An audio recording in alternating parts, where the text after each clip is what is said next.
Hello नमस्कार मैत्रिणो. आता मी राहते बेंगलोरमध्ये. तर आमच्याकडे अशा पद्धतीच्या साड्या वगैरे कोण शक्यतो घालत नाहीत. म्हणजे जी मराठी लोकं आहेत त्यांनीच फक्त यूज करतात. पण अशी कन्नड वगैरे आहेत तमिळ्स त्यांनी ह्या अशा पद्धतीच्या साड्या अजिबात यूज करत नाहीत. म्हणजे नऊवारी असो किंवा शाही मस्तानी अशा साड्या नेसत नाहीत. त्यामुळे मी काही शिवत नव्हते. पण मला ही साडी ट्राय करायची होती कशा पद्धतीने शिवली जाते. मला शिवायला येत नव्हती म्हणून मी माझ्या मुलीसाठी मला अशा पद्धतीची रेडीमेड साडी घेतली होती. पण ही ट्राय करायची होती मला. तर ट्राय करायला घेतल्यानंतर ही जी साडी आहे ती मी गुढीपाडव्यासाठी गुढीची साडी शिवली होती. त्यामधली कपडा होता आणि भरपूर होता असा कपडा साडीचा आणि ऑनलाईनच घेतली होती. त्यामुळे बरी होती. अगोदर जी साडी होती ती शिवून घेतली. कारण ब्लाऊज तरी शिवायला येतोय, सोपा असतोय. पण साडी जर आली नाही तर ब्लाऊज शिवून काय फायदा त्यासाठी. अगोदर मी ब्लाऊज शिवून घेतला. ब्लाऊज अगदी छोट्या साईजचा होता.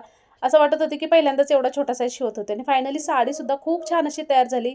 आणि जो पदर आहे त्याला घोंडेसुद्धा होते. त्या पदराला घोंडेसुद्धा लावलेले आहेत. खूप छान आहे आणि गोद्याला नॉड घालायची आहे. हा ब्लाऊज बघू शकता अशा पद्धतीने. पाठीमागे बटन केलेले आहेत मी आणि छोटासा असा ब्लाऊज तयार झालेला आहे. अशी साडी तयार झाल्यानंतर आनंद तर खूप भरपूर झाला. कारण पहिल्यांदाच ट्राय केलं होतं आणि खूप छान अशी साडी तयार झाली आहे. तर तुम्हाला कशी वाटली बघा ही साडी मला नक्की सांगा.